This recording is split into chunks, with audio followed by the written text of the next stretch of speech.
Mata TV YouTube Indonesia dengan bangga mempersembahkan sebuah storytelling kekinian abad ini diangkat dari karya besar S.H. Mintarja yang sangat populer di masanya, berlatar belakang kisah tanah Jawa masa lampau, tepatnya di penghujung kejayaan kerajaan tanah Jawa dengan judul Api di Bukit Menoreh. Pada kesempatan yang sangat baik ini, kita masuk pada episode yang ke-21. Selamat menikmati. Pada episode sebelumnya telah diceritakan, wajah si Danti tiba-tiba menjadi merah membara. Kemarahannya kini menjalar kembali di dadanya. Kata-kata Widura itu benar-benar suatu tamparan baginya. Dan tiba-tiba pula perasaan yang tersimpan di dadanya itu kini terungkit seluruhnya. Betapa ia memandang Widura tidak lebih daripadanya. Apalagi ia merasa benar-benar bahwa persoalan yang kini dihadapinya sama sekali bukan persoalan kelaskaran, tetapi persoalan pribadi. Karena itu, kini si Danti tidak dapat mengendalikan perasaannya lagi. Meskipun demikian ia masih berkata perlahan-lahan, namun penuh dengan tekanan. "Kakang, apakah sebenarnya Kakang sedang melindungi anak itu?" Dada Widura seakan-akan meledak mendengar pertanyaan itu. Ia sadar bahwa si Danti hanya ingin menghina Agung Sedayu. Namun karena keadaannya memang demikian, maka Widura hampir-hampir tak dapat menjawab pertanyaan itu. Meskipun demikian ia berkata, "Jangan mengigau si Danti. Kalau suatu ketika terjadi perkelahian di antara kalian, maka kalian berdua akan terpaksa mengalami hukuman." Si Danti tersenyum, senyum yang benar-benar menyakitkan hati. Katanya, Kakang Widura, sebagai seorang bawahan, aku menghormatimu. Namun sebagai seorang yang mempunyai kebebasan diri dalam persoalanku sendiri, aku tidak dapat menerimanya." Sekali lagi dada Widura terguncang, wajahnya menjadi merah pula karena marah. Meskipun demikian ia masih mencoba untuk menenangkan dirinya. Orang-orang yang melihat percakapan itu dari kejauhan menjadi heran. Mereka melihat wajah-wajah yang tegang, namun kadang-kadang mereka melihat si Danti tersenyum-senyum seperti tidak pernah terjadi sesuatu. Karena itu mereka menebak-nebak apakah yang mereka bicarakan. Apakah si Danti sedang minta maaf kepada Widura? Namun mereka tidak mendengar ketika Widura berkata, "Aku mempunyai kekuasaan di sini, si Danti." Si Danti masih tersenyum. Katanya, "Kakang Widura ternyata telah menyalahgunakan kekuasaan itu untuk keuntungan pribadi." Dada Widura benar-benar hampir pecah karenanya. Ia harus mempertahankan kewibawaannya sebagai seorang pemimpin. Maka katanya, "Tanpa kekuasaan pun, aku dapat memaksamu, si Danti." Si Danti mengerutkan keningnya. Tiba-tiba ia pun berkata, "Kakang, aku ingin bicara tanpa seorang pun yang melihat." "Bagus," berkata Widura. Ia benar-benar telah menangkap tantangan itu. Karena itu ia harus menerimanya apabila ia masih ingin dinamai seorang pemimpin. Maka katanya seterusnya, "Nanti malam kita bisa bertemu tanpa seorang pun yang melihat pertemuan itu." Dada si Danti pun bergetar semakin cepat. Ia sudah menjerumuskan diri ke dalam persoalan yang lebih berat. Namun ia yakin bahwa ia akan dapat mengatasi semua persoalan itu. Maka kemudian si Danti itu pun mengangguk hormat, lalu pergi meninggalkan Widura yang masih tegak dengan tegangnya. Dilihatnya anak muda yang terlalu yakin akan dirinya itu berjalan ke pendopo, kemudian naik dengan langkah yang tetap. Widura menarik nafas dalam-dalam, kemudian dipandanginya keadaan di sekitarnya. Dilihatnya anak buahnya berdiri berjajar di samping pendopo, sedang diregol halaman. Dilihatnya beberapa orang yang sedang bertugas tegak dengan tombak di tangan. Apapun yang terjadi, katanya di dalam hati, mereka harus menganggap aku sebagai seorang laki-laki yang berani menghadapi setiap keadaan di bawah kekuasaanku. Kalau aku hindari tantangan si Danti, mereka akan kehilangan kepercayaan dan aku akan kehilangan kewibawaan. Tetapi terdengar pula suara yang lain. Bagaimanakah kalau aku dapat dikalahkan? Menang atau kalah bukan soal. Jawabnya sendiri, aku harus tetap pada keputusanku, keputusan seorang pemimpin prajurit. Sesaat kemudian Widura itu pun melangkah kembali ke regol halaman. Kemudian kepada para penjaga ia bertanya, "Adakah kalian melihat Ki Demang sudah datang?" "Belum, Tuan," jawab salah seorang dari mereka. "Malahan Swandaru juga keluar halaman." "Kemana?" "Tak dikatakan kepada kami." Widura menjadi berdebar-debar karenanya. Ia ingin menyampaikan sendiri kabar tentang persoalan antara Swandaru dan si Danti, untuk kemudian minta maaf kepadanya. Kalau Swandaru sendiri yang mengatakannya, maka Ki Demang akan dapat menjadi salah paham. Apalagi kalau kemudian kawan-kawan Swandaru menjadi marah, maka akibatnya akan menyulitkannya. Tetapi di samping itu tantangan si Danti juga menggelisahkannya. Ia tidak takut menghadapi apapun. Namun sebagai seorang pemimpin ia mempunyai tanggung jawab yang luas. Bahkan kemudian Widura itu mengumpat di dalam hatinya, "Alangkah bodohnya Agung Sedayu. Ia telah membuat sangkal Putung menjadi berantakan setelah ia berhasil menyelamatkannya. Kalau anak itu bukan saja seorang pengecut, maka kepalaku tidak menjadi pecah dibuatnya." Ketika Widura melangkah kembali ke pendopo, terasa seseorang menggamitnya. Orang itu adalah Citragati. Dengan wajah yang bersungguh-sungguh ia berbisik, "Apakah yang dikatakan oleh si Danti itu, Kakang?" Widura memandangnya bersungguh-sungguh pula, namun kemudian ia tersenyum. "Tidak apa-apa," jawabnya. Citragati menggeleng, katanya, "Aku melihat sesuatu yang tidak wajar, Kakang. Jangan biarkan kami menebak-nebak, supaya kami tidak semakin muak melihat anak Ki Tambakwedi yang sombong itu." "Tenaganya kita perlukan di sini," sahut Widura. Citragati mengangguk-anggukkan kepalanya. Dirasakannya apa yang dikatakan Widura itu benar. Namun apakah dengan demikian anak muda itu wenang untuk berbuat sesuka hatinya?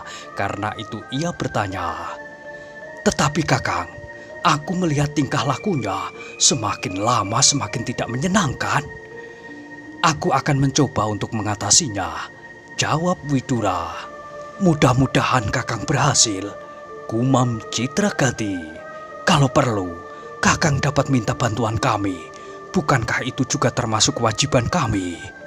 Widura mengerutkan keningnya. Katanya, "Jangan.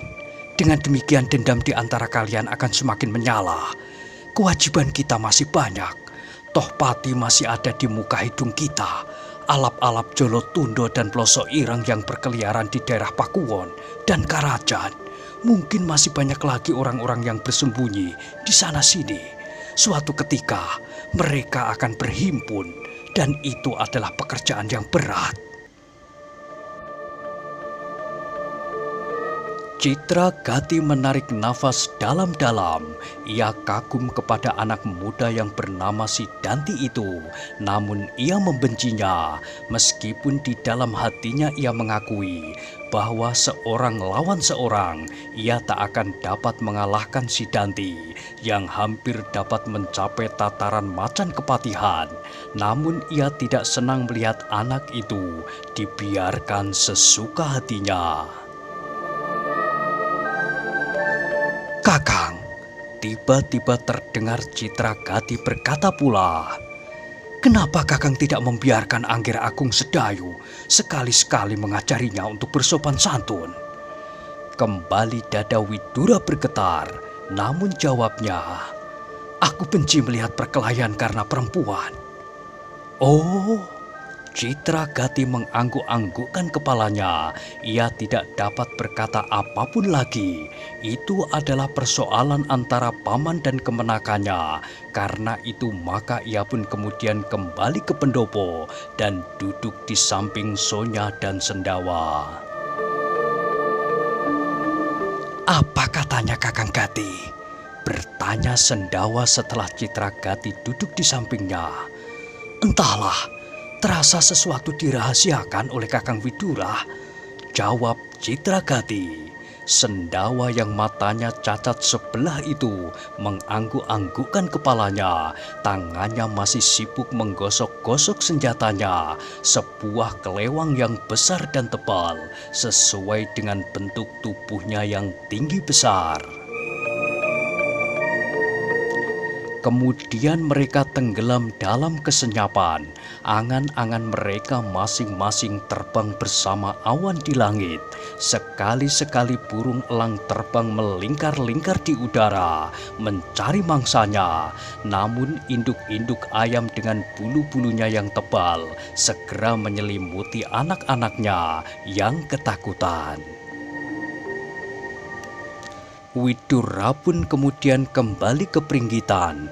Dilihatnya Agung Sedayu duduk terpekur, dan tiba-tiba saja timbullah perasaan jemu melihat anak itu. Namun ia adalah kemenakannya, dan ia datang untuk keselamatannya.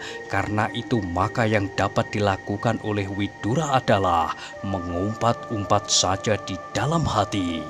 Matahari pun semakin lama semakin condong ke barat, dan Widura tidak melupakan janjinya malam nanti. Dan akhirnya malam itu datang. Ketika Pringgitan itu mulai dinyalakan lampu, Widura melihat Demang Sangkal Putung masuk ke dalamnya. "Silahkan Kakang," sambut Widura. Ki Demang dengan lelahnya duduk di samping Agung Sedayu yang duduk terpekur. Sejengkal ia menggeser diri dan terdengar ia berkata lirih, "Marilah Bapak Demang." Silahkan Ger," jawab Demang Sangkal Putung itu. Aku baru saja melihat-lihat apakah sawah kita masih sempat ditanami." "Oh," sahut Widura sambil duduk pula. "Bagaimana keadaannya?" "Baik," jawab Ki Demang. "Aku mencari Ki Demang sejak siang tadi," berkata Widura. Ya, aku mendengar dari Swandaru. Aku mendengar pula apa yang telah terjadi. Aku menyesal." "Kami harus minta maaf kepada Kakang," berkata Widura. "Aku juga. Bukankah Sekar Mirah itu anakku? Anak itu memang seharusnya mendapat peringatan." Wajah Sedayu menjadi semakin tunduk. Ia sama sekali tidak berani ikut serta dalam pembicaraan itu. Kemudian terdengar Ki Demang meneruskan, "Dan itu sudah aku lakukan. Mudah-mudahan hal yang tak diharapkan ini tidak terulang kembali."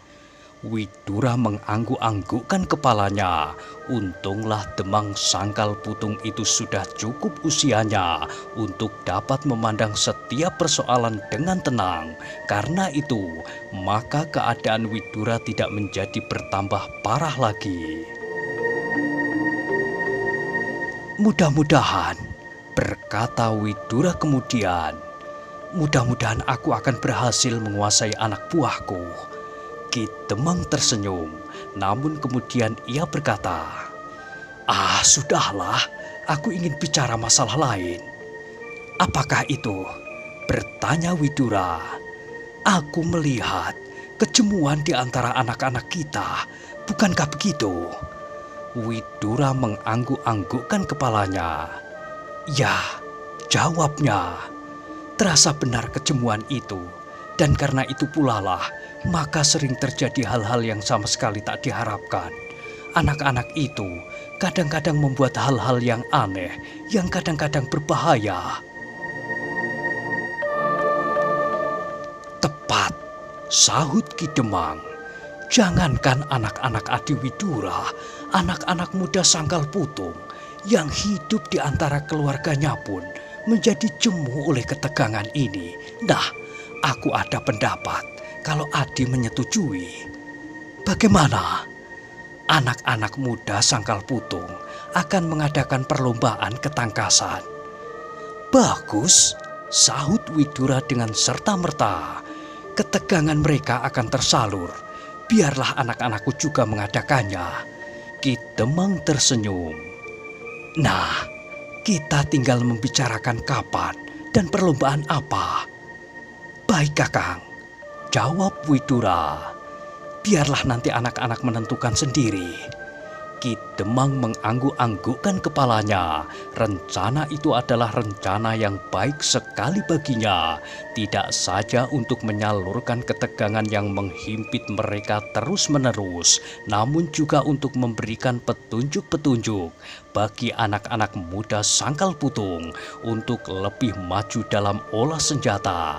Dan lebih dari itu, permainan yang demikian akan dapat memberi mereka kegembiraan. "Baiklah," berkata Ki Demang itu kemudian. "Biarlah anak-anak membicarakannya. Kini aku ingin beristirahat." Ki Demang itu pun kemudian berdiri dan berjalan keluar. Widura yang mengantarkannya sampai ke pintu, melihat anak-anaknya sudah berbaring di tempat masing-masing. Tetapi ketika pandangan matanya hinggap di sudut pendopo, tempat Sidanti, hatinya menjadi berdebar-debar. Tempat itu ternyata kosong. "Anak itu belum berada di tempatnya," gumamnya, namun ia tidak berkata sepatah kata pun. Ketika Ki Demang telah turun ke halaman, segera Widura masuk kembali ke Pringgitan. Dibenahinya pakaiannya, dikeraskannya ikat pinggangnya, dan kemudian disangkutkannya pedangnya di lambungnya. Ia kini sudah benar-benar siap apapun yang akan terjadi atasnya malam nanti dalam kedudukannya sebagai pemimpin pasukan Pajang dan Sangkal Putung. Ia masih akan berusaha menguasai Sidanti seorang diri. Janjinya untuk bertemu Sidanti tanpa diketahui oleh siapapun benar-benar akan dipenuhi.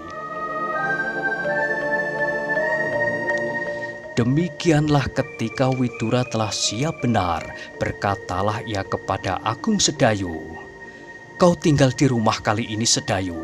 Aku akan pergi seorang diri." Dada Agung Sedayu berdebar-debar. Justru baru siang tadi terjadi peristiwa yang mengusutkan hatinya. Karena itu ia bertanya, "Kenapa aku tidak ikut serta, Paman?" "Tidak apa-apa, kau tinggal di rumah." Widura tidak menunggu jawaban Agung Sedayu. Segera ia melangkah keluar. Katanya dalam hati, "Biarlah anak itu aku tunggu di regol halaman." Demikian Widura meninggalkan Pringgitan, demikian hati Agung Sedayu kembali keriput. Tiba-tiba saja terasa dadanya menjadi sesak oleh kecemasan yang menghentak-hentak. Apakah paman sengaja membiarkan Sidanti membunuhku? Katanya di dalam hati, dan tiba-tiba saja timbullah keinginan yang aneh. Apabila demikian, biarlah lebih baik aku ikut saja kepada Kiai Gringsing. Namun kembali timbul ragunya, jangan-jangan Kiai Gringsing benar-benar menganggapnya seorang yang sakti. Dengan demikian pada suatu kali, ia harus berhadapan pula dengan seorang lawan, apapun alasannya. Tiba-tiba Sedayu hampir pingsan ketika didengarnya pintu berderit dan dilihatnya kepala Sidanti terjulur masuk. Tetapi anak muda itu tidak meloncat masuk dan memukulnya. Dengan tersenyum ia bertanya, "Di manakah Kakang Widura?" "Di luar," jawabnya singkat. Tetapi terdengar suaranya bergetar. Tiba-tiba pandangan mata Sidanti itu menjadi aneh. Ditatapnya tiap sudut ruangan. Dan kembali ia bertanya, "Kakang Widura tidak di sini?" Sedayu menggeleng dan dadanya menjadi semakin bergetar. Sidanti masih saja menjulurkan kepalanya sambil tersenyum. Kemudian tiba-tiba saja ia melangkah masuk. Ditatapnya wajah Agung Sedayu dengan nyala dendam di matanya. Kemudian terdengarlah Sidanti berkata, "Sayang, Kakang Widura tidak mengizinkan kita menyelesaikan masalah kita sendiri." Betapapun dada Sedayu bergetar, namun dengan sekuat tenaga masih dicobanya untuk tidak berkesan di wajahnya. Dengan tergagap ia menjawab, "Demikianlah. Tetapi bukankah kita bisa menempuh jalan lain?" Berkata Sidanti pula, "Kita tidak usah minta izin kepada Kakang Widura." Tetapi Sidanti terkejut ketika tiba-tiba ia mendengar suara Widura di luar pintu. "Sidanti, aku menunggumu di sini." "Oh," sahut Sidanti, "aku sedang mencari Kakang." "Marilah Sidanti, biarkan Sedayu di tempatnya. Jangan mencoba melanggar perintahku." Sidanti menarik alisnya. Tampaklah wajahnya menjadi tidak senang, namun ia tidak menjawab. Dengan tergesa-gesa ia melangkah keluar sambil menggeram. "Baik Kakang Widura." Tetapi kemarahannya kepada Widura semakin membakar dadanya. "Aku akan memenuhi permintaanmu," berkata Widura kemudian. Sidanti tersenyum. "Terima kasih," sahutnya. "Kita pergi sekarang." Widura meneruskan, "Aku masih akan melihat gardu-gardu peronda lebih dahulu." Sidanti tidak menjawab, namun ia melangkah ke sudut pendopo. Dari dinding di atas pembaringannya, diraihnya senjatanya yang menyeramkan itu. Kemudian katanya kepada Widura, "Marilah Kakang." Widura tidak menjawab. Langsung ia melangkah menuruni pendopo, sedang Sidanti berjalan di belakangnya. Di regol halaman, Widura berhenti sejenak. Kepada salah seorang penjaga ia berkata, "Aku akan nganglang kademangan. Lakukan tugasmu baik-baik."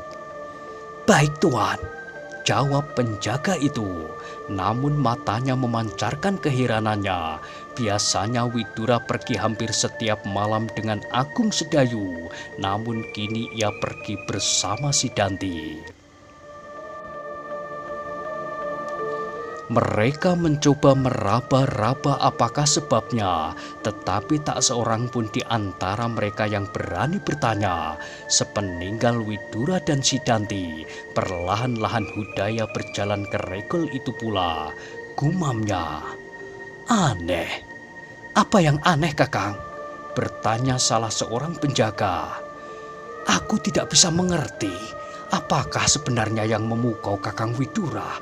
Anak muda yang sombong itu seakan-akan tak pernah berbuat salah di hadapan Kakang Widura. Kalau aku menjadi Kakang Widura, aku biarkan kemenakannya. Angger Agung Sedayu itu sekali-kali menghajarnya. Namun agaknya Angger Sedayulah yang dianggap bermasalah. Lihat, kini anak yang sombong itulah yang dibawanya. Aku pun tidak mengerti, sahut Sendawa yang berada di tempat itu pula. Siang tadi, aku melihat si Danti bercakap-cakap di halaman dengan Kakang Widura. Aku tidak tahu apakah si Danti itu sedang minta maaf kepada Kakang Widura. Tetapi dengan tidak dibawanya Sedayu kali ini, benar-benar mengherankan. Tetapi aku mempunyai beberapa prasangka. Semua orang berpaling kepadanya. Apakah prasangka itu? Bertanya Hudaya. Terlalu kabur, jawab Sendawa. Tetapi prasangka yang jelek. Semua yang mendengar kata-katanya itu menjadi semakin terpaku dan terdengar orang yang bertubuh raksasa itu meneruskan. Kakang Widura agaknya segan juga terhadap si Danti. Janganlah berkata begitu, sahut salah seorang di antaranya. Bukankah Ki Widura itu telah berkata, menurut Kakang Citragati, bahkan tenaga si Danti itu sangat diperlukan di sini. Ia salah satunya orang di samping Ki Widura yang setidak-tidaknya dapat menahan arus kemarahan macan kepatihan di antara kita. Sendawa terdiam, namun di dalam hatinya ia membenarkan pula pendapat itu. Tetapi sikap si Danti benar-benar telah memuakkan pula. Sedemikian muaknya sehingga tanpa disengajanya, ia bergumam. Anak muda itu benar-benar anak setan. Siapa? Bertanya Hudaya. Si Danti, siapa lagi? Kenapa tidak kau tantang saja berkelahi? Bertanya salah seorang sambil tersenyum. Tak ada sebabnya, jawab Sendawa. Gampang, kalau sekali-sekali kau tangkap gadis anak Ki Demang itu, kau pasti akan berkelahi dengan si Danti.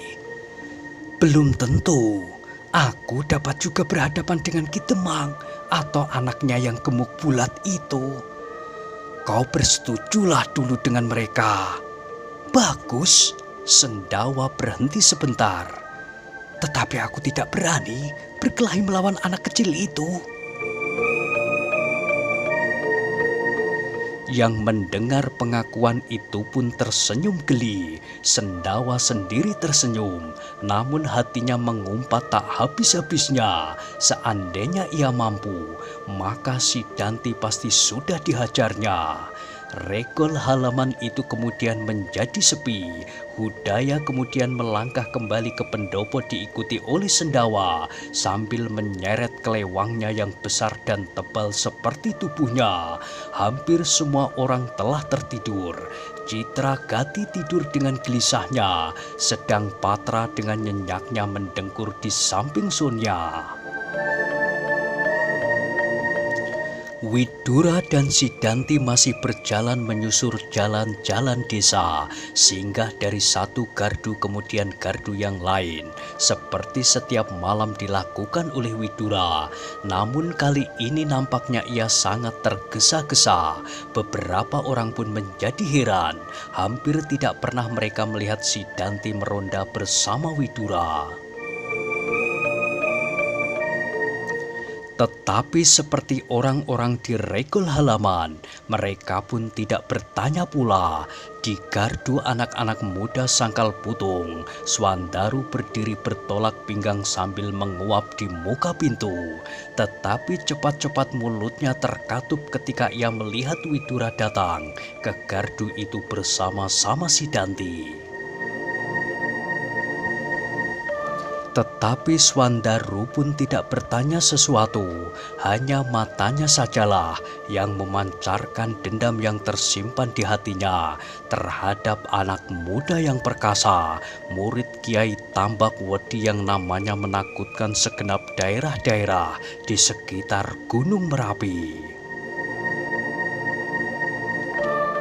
Baru setelah semuanya itu selesai, berkatalah Widura. Aku sudah selesai dengan pekerjaanku, Sidanti. Sekarang kau mendapat giliran. Mendengar kata-kata Widura itu, Sidanti pun menjadi berdebar-debar pula. Meskipun demikian ia menyimpan juga kegembiraan di dalam dadanya.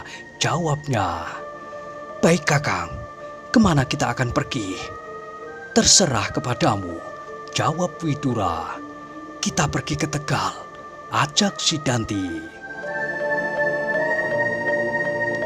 Widura tidak menjawab, tetapi ketika mereka sampai di simpang 3 di luar desa Induk Sangkal Putung, Widura membelok ke kanan, ke Tegal. Sidanti yang berjalan di sampingnya mencoba untuk menenangkan dirinya, meskipun gurunya sendiri telah memberitahukannya bahwa Widura tidak lebih daripadanya, namun wibawa orang itu telah menjadikannya gelisah. Beberapa saat mereka pun sampai ke pategalan yang luas. Di antara tanaman-tanaman buah-buahan, terdapatlah beberapa bagian tanah yang kosong.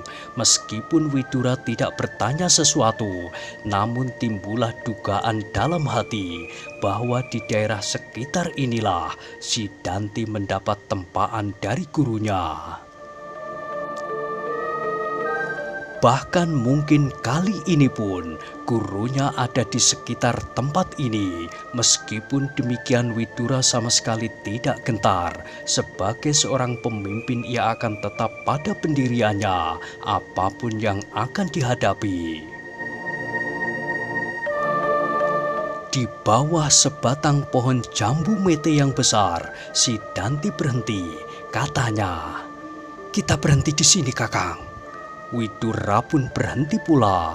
Ditebarkannya pandangan matanya berkeliling. Dalam keremangan malam, yang dilihatnya hanyalah batang-batang pohon buah-buahan yang tegak di sekitarnya. Batang-batang yang seakan-akan berwarna hitam kelam. Kemudian dengan suara yang berat Widura berkata, "Nah, apakah yang akan kau lakukan, Sidanti?" Dada Sidanti berdesir mendengar pertanyaan itu.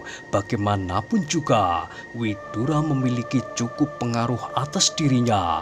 Namun dengan sekuat tenaga, ia berusaha melepaskan diri dari pengaruh itu.